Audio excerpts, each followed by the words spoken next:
Que a paz do Senhor Jesus esteja contigo. Espero e oro para que esteja bem, tanto você quanto todos os seus familiares. Sou o pastor Eliseu Fausto e estarei expondo o livro de Provérbios nesses dias. Depois de meditar nos variados raciocínios devocionais de adoração em salmos, no livro de Provérbios, estaremos meditando nos raciocínios da vida prática.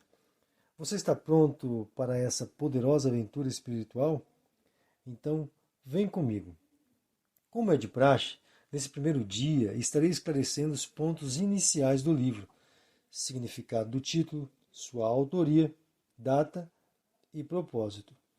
Antes, porém, deixa eu esclarecer que nessas exposições estarei tratando especificamente do entendimento e não das técnicas teológicas como modo de apresentação dos vários paralelismos e epigramas encontrados no livro. O título Provérbios, que o livro recebe em nossas Bíblias, tem como significado ditos breves. Falando de outra forma, são máximas de sabedoria fáceis de se lembrar. O livro apresenta o seu autor logo no início. É dito que são provérbios de Salomão, filho de Davi, rei de Israel. Capítulo 1, versículo 1, também nos capítulos 10, versículo 1 e 25, versículo 1. Esses textos também indicarão a divisão do livro em 3 partes. As declarações encontradas nesses versículos que mencionei fazem com que dificilmente alguém questione ou duvide que a autoria do livro de Provérbios não tenha sido do rei Salomão, filho de Davi. A data da escrita acompanha o período do seu autor, Salomão, que viveu aproximadamente entre os anos 996 a 926 a.C. Possa ser que houveram alguns outros autores, como mencionado no final do livro. Porém, pode ser também que o próprio Salomão tenha se valido de pseudônimos, que é a utilização de nomes criados com o propósito de alcançar outros públicos.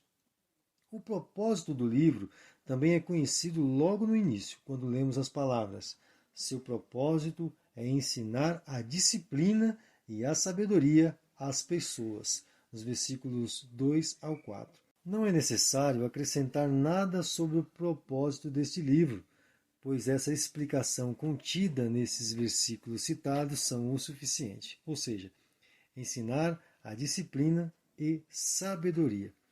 Nesta exposição, vou dividir o livro em 3 partes. A primeira parte vai do capítulo 1 até o capítulo 9, onde contém vários conselhos dirigidos a um aprendiz ou a um discípulo novato por um pai espiritual. E é bom que perceba que nesta primeira parte não temos uma apresentação em provérbios propriamente dito, mas a apresentação de vários poemas de sabedoria, seguindo alguns temas específicos.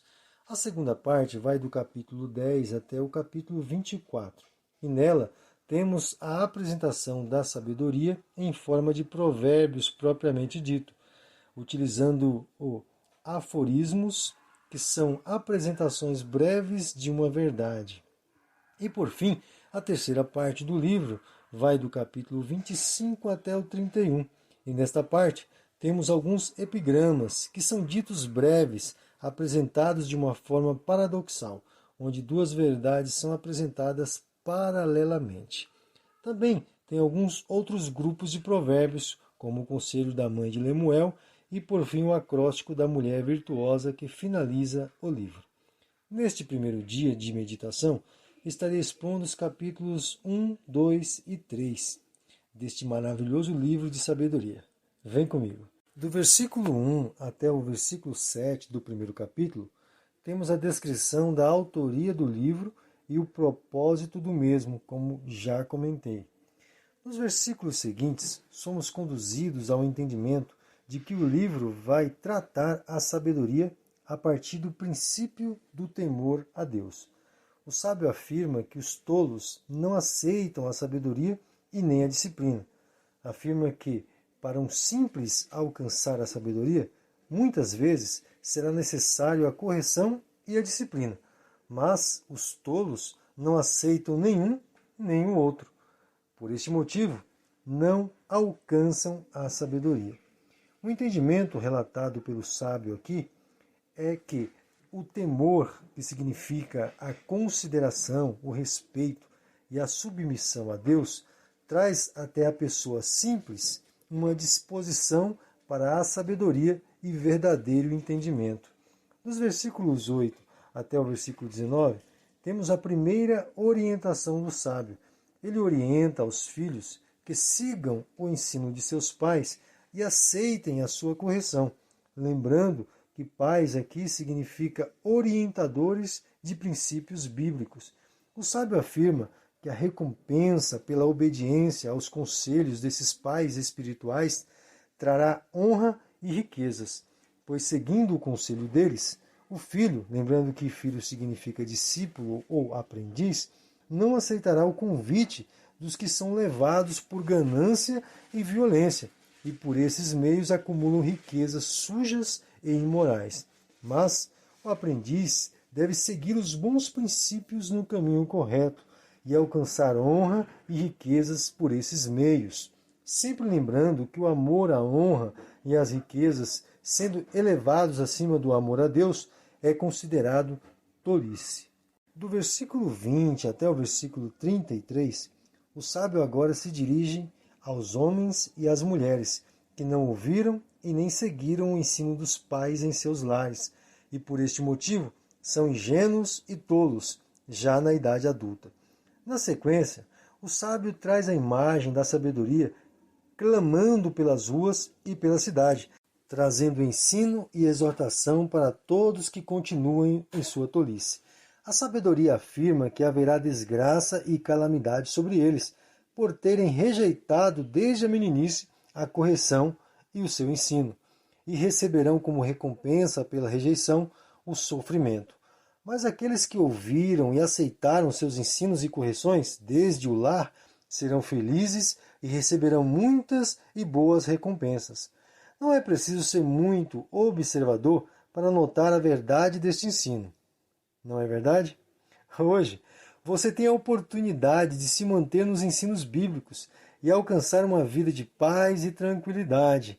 Não abandone os ensinos do temor ao Senhor, ainda que não seja rápida a recompensa, mas tenha certeza que a recompensa de Deus sempre virá.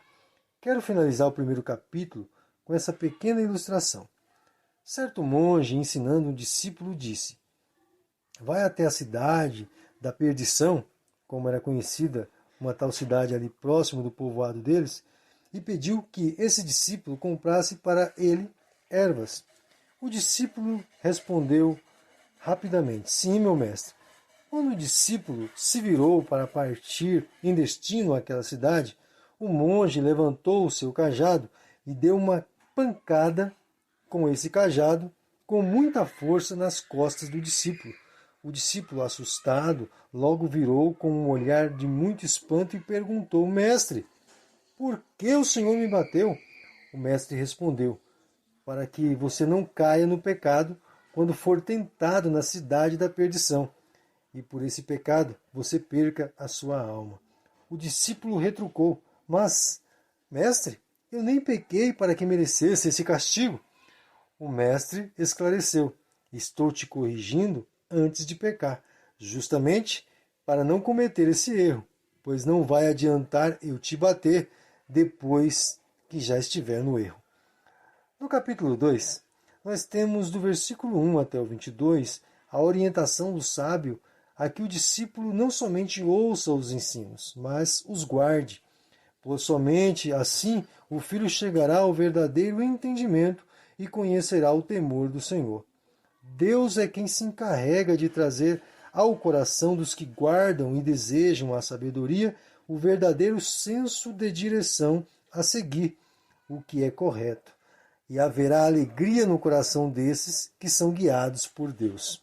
Neste estado de obediência, por causa da guarda da sabedoria, o aprendiz estará livre dos perversos e dos homens maus. A sabedoria trará ao coração do aprendiz o sentido e o caminho correto para uma vida em Deus. E essa disposição do coração o deixará livre, inclusive da mulher imoral. A perseverança em seguir a sabedoria e, consequentemente, o temor a Deus trará ao discípulo uma certeza de vida longa, pois terá a aprovação divina. No último capítulo de hoje, o capítulo 3, nós temos do versículo 1 até o 12, o sábio orientando o aprendiz a praticar o ensino, pois pela prática ele alcançará uma boa reputação diante dos homens e será bem visto por Deus. Pois, quando há total dependência de Deus sobre todas as coisas, o prazer de Deus está presente. Pois a honra retornará para quem de fato é digno, Deus. Agindo assim, quando receber os bens pelo seu trabalho, honrará a Deus em suas riquezas e tudo que possui. E Deus cuidará de trazer abundância de colheitas e mantimentos na casa daquele que aprendeu com a sabedoria. E também, quando a situação for de privação por algum tempo, deverá se alegrar por estar sendo corrigido por Deus, pois o Senhor só corrige aos que Ele ama. Nos versículos 13 ao 20, o sábio utiliza de 6 versos para trazer ao aprendiz o valor e as vantagens da sabedoria. Começa afirmando que ela é muito mais valiosa que qualquer minério de valor. Vale mais que bens materiais. E afirma que o apego à sabedoria traz vida, honra e paz. Nos outros 2 versículos, ele declara que foi através da sabedoria que o Senhor Deus fundou a terra e também por meio dela ele a governa, deixando bem claro que se Deus, que é eterno e poderosíssimo, se utiliza da sabedoria, então ela com certeza é muito valiosa. Os últimos versículos do capítulo 3, do versículo 21 ao 33, o sábio orienta o aprendiz a não abandonar o bom senso e nem o discernimento. Estes 2 trará 4 bênçãos internas e 4 bênçãos externas. As bênçãos internas, saúde para a alma e a segurança no caminho. Não terá medo ao dormir e terá tranquilidade na vida. Tudo porque o Senhor é a segurança dos que agem de acordo com a sensatez e o discernimento. As bênçãos externas sobre os que agem de acordo com a sensatez e o discernimento são: eles serão reconhecidos e não tropeçarão. A destruição não os atingirá, e Deus não deixará que seus pés fiquem presos em armadilhas. O discernimento também os auxilia a ajudar no momento certo a quem precisa, e também o ajudará a não valorizar os perversos, pois Deus abomina os tais.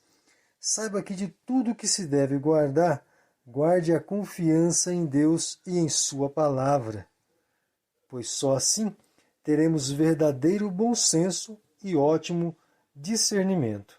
Quando você preserva a prática do amor e da compaixão, você está gerando vida. Quando você pratica e promove a união em misericórdia, você também gera vida. E somente a sabedoria fará com que isso ocorra em sua e na minha vida. Viva a sabedoria que vem por intermédio da palavra de Deus, e eu tenho certeza que terás vida em si mesmo. Desejo a você um ótimo dia e até amanhã, querendo Deus.